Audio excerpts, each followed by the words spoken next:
attacking to intimidate. That's what Trump does, to try to intimidate. We have to fight back. You're washed We're up. trying to do You're it washed all. up. You're washed up. We're trying to be gentlemen in this world. The Democrats. You are gangsters. You are gangsters. A paid sellout. Let's go. Let's go. Straight up. Are you on SB's to the left, list? Are you on SB's list?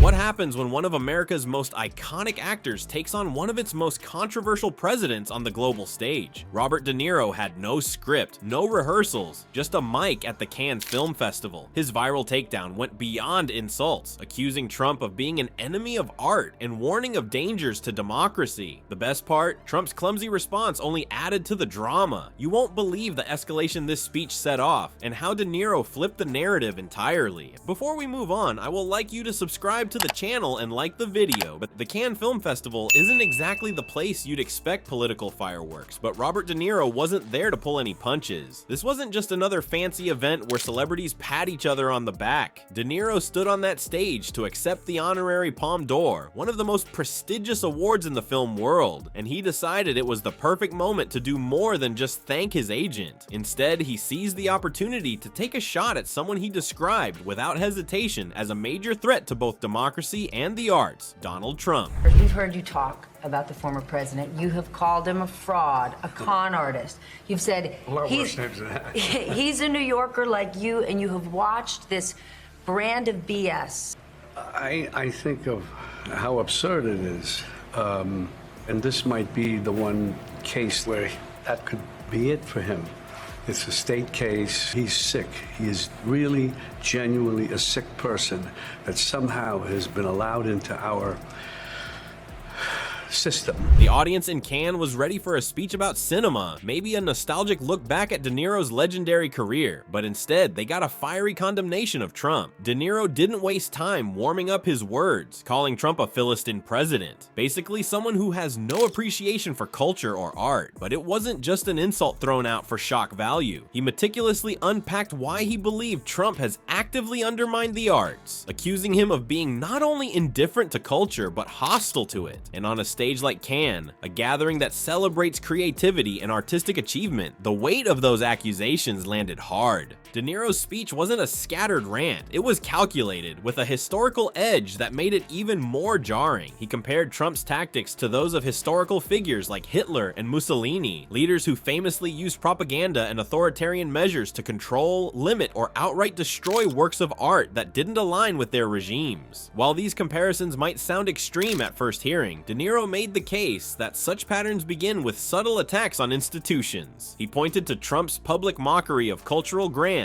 his pushback against museums and libraries, and even his administration's eyes on cutting funding for arts education as proof that the president wasn't just ignoring the arts, he was working against them. The reaction from the audience at Cannes, you could call it electric. Clips of De Niro's speech started making the rounds online almost instantly. The phrases Philistine president and enemy of the arts were trending all over social media, and debates erupted across platforms. On one side, people praised De Niro for saying what many in the creative community had been thinking, but were too timid to state so bluntly. On the other, Trump's supporters, predictably, labeled the actor a disgruntled Hollywood elitist who was out of touch with real America. No middle ground, just two camps of people slinging opinions, memes, and jabs back and forth. But online reactions weren't the whole story. Within elite circles of filmmakers, critics, and industry insiders, Cannes had never felt so politically charged. When other artists at the festival referenced De Niro's speech in their press conferences, they didn't treat it like some throwaway celebrity statement. Instead, they tied it to larger discussions about the importance of free expression, the protection of international art, and, as one French filmmaker suggested, the growing concern over intellectual stagnation in governments that prioritize nationalism over cultural exchange. Cannes has always been a love letter to creativity, but in that moment, it felt like a rally for defending art from forces of control.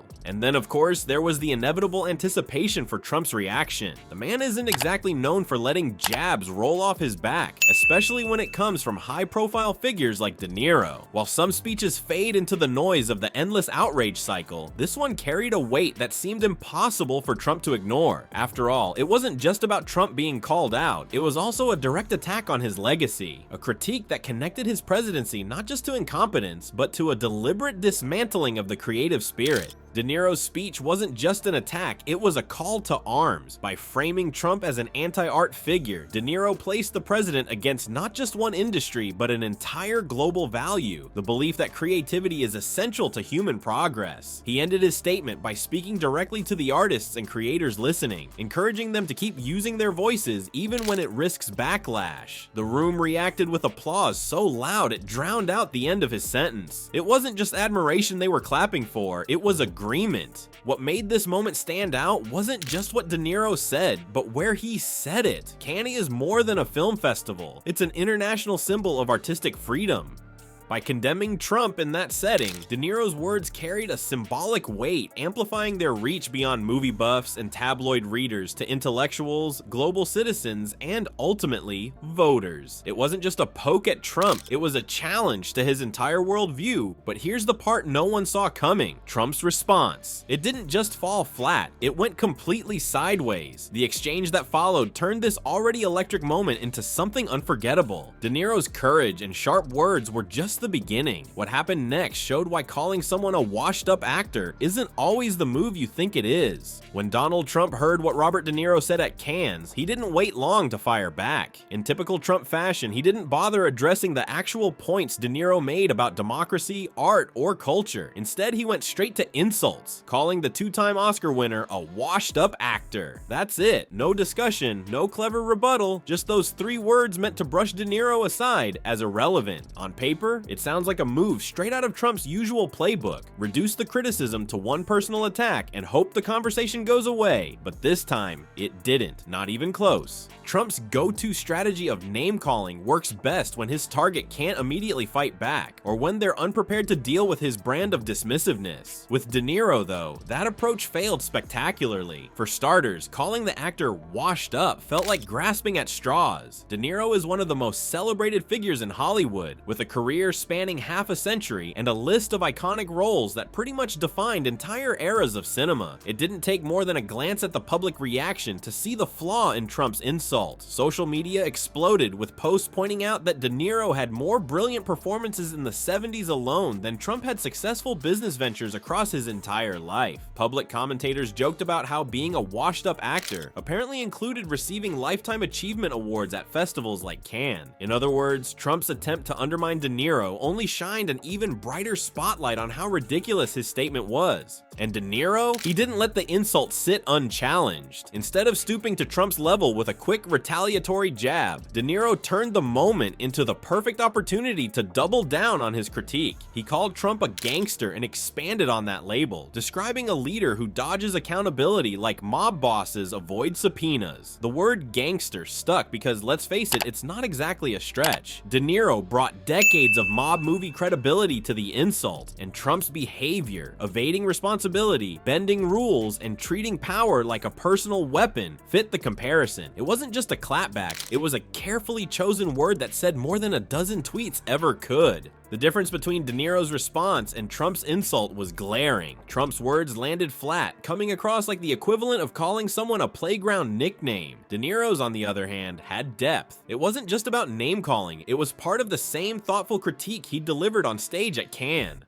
Enemy of the arts, Philistine president, and now gangster, all connected under a larger theme of calling out Trump's disdain for culture, accountability, and creative freedom. It painted Trump as someone not just unfit for leadership, but actively harmful to society's foundational values. Trump's comeback, on the other hand, couldn't even conjure up a single compelling idea beyond tired character attacks. Even more entertaining was how the public sided overwhelmingly with De Niro. Late-night hosts jumped on Trump's washed-up actor comment almost immediately, dissecting how ridiculous it sounded given De Niro's achievements. Jimmy Kimmel joked that if De Niro's career was considered washed up, Trump's infamous solo failure with Trump Steaks must be the equivalent of rotting roadkill. Memes compared De Niro's major roles in movies like Goodfellas and The Godfather Part That I Tree to Trump's appearances on reality TV, implying that if anyone were coasting on an empty resume, it wasn't the guy with 2 Oscars. Social media took De Niro's side and ran with it, amplifying his critiques while mocking Trump's weak response into oblivion.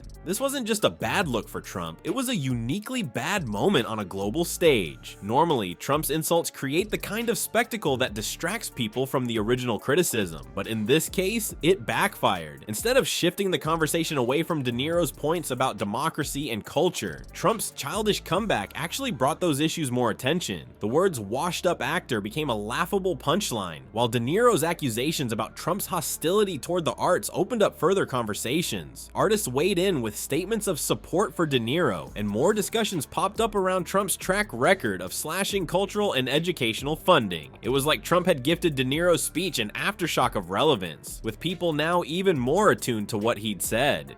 The clash also highlighted something Trump wasn't prepared to deal with: the difference between empty insults and meaningful critique. De Niro's words carried weight because they reflected broader fears about the erosion of intellectual freedom and expression under Trump's policies. Trump's comeback, by contrast, didn't even make a dent. It just exposed the superficiality of his rhetoric. Calling De Niro a washed-up actor might have made headlines for a moment, but the substance wasn't there to support it. In a way, it mirrored his approach to politics: loud claims that crumble under scrutiny. For many people watching this back and forth unfold, the exchange wasn't just about 2 big personalities clashing. It was a showdown between 2 very different styles of communication: thoughtful reflection versus knee-jerk reaction, substance versus surface, ideas versus insults. And in that sense, De Niro came out miles ahead, with Trump looking weaker than ever. The whole thing peeled back a layer of Trump's public persona, revealing how ill-equipped it was to handle meaningful criticism on an international scale, where tweets and nicknames weren't enough to silence his critics. De Niro's response didn't just neutralize Trump's insult, it turned it into another opportunity to underscore Trump's flaws. By flipping the narrative, De Niro solidified his critique, sparking further discourse around the role of art and dissent in politics. But the question left hanging wasn't about Trump's reaction anymore. It was about how this clash could shape the broader cultural battle over truth, creativity, and democracy.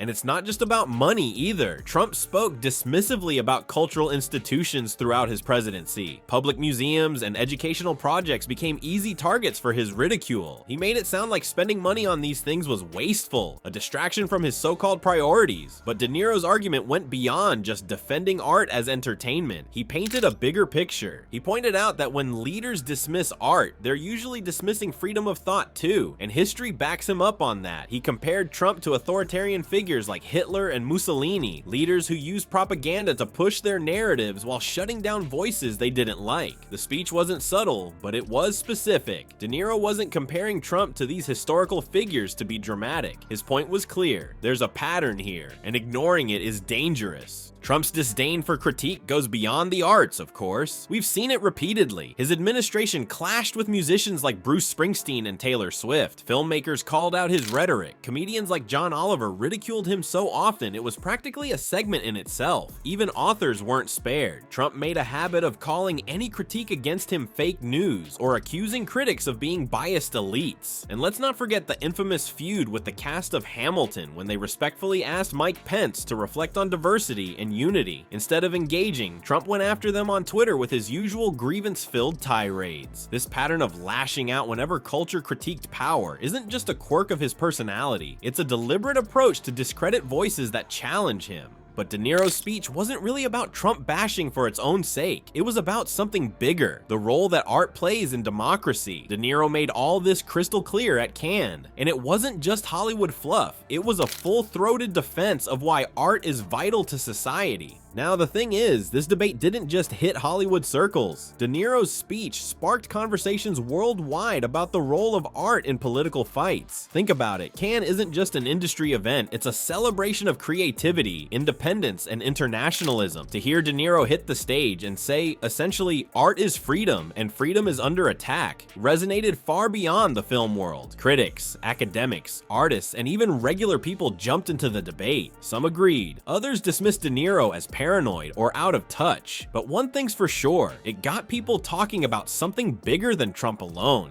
The power of his message lies in its universality. De Niro didn't just stand up for himself or his fellow actors, he stood up for writers, painters, musicians, filmmakers, and anyone creating something real in a world increasingly afraid of challenging ideas. And in this clash of art versus politics, he drew a clear line. The fight to protect art is the fight to protect freedom. Whether you agree with De Niro or not, it's impossible to deny how his words struck a chord. But the real story is what this moment leaves behind, and how it challenges not only Trump's legacy, but also society's commitment to defending creativity against complacency. Robert De Niro's speech wasn't just a slap at Trump, it was a challenge to power. By calling Trump an enemy of art, he pointed to something bigger, the threat that autocrats and bullies see in creativity. Art doesn't obey orders, it embraces diversity, demands truth, and scares anyone trying to control the narrative. De Niro stood on that Cannes stage to remind everyone that democracy doesn't survive in silence. The question now is, will more public figures have the guts to echo that call? Because in a world drowning in noise, a voice that speaks truth can still change everything.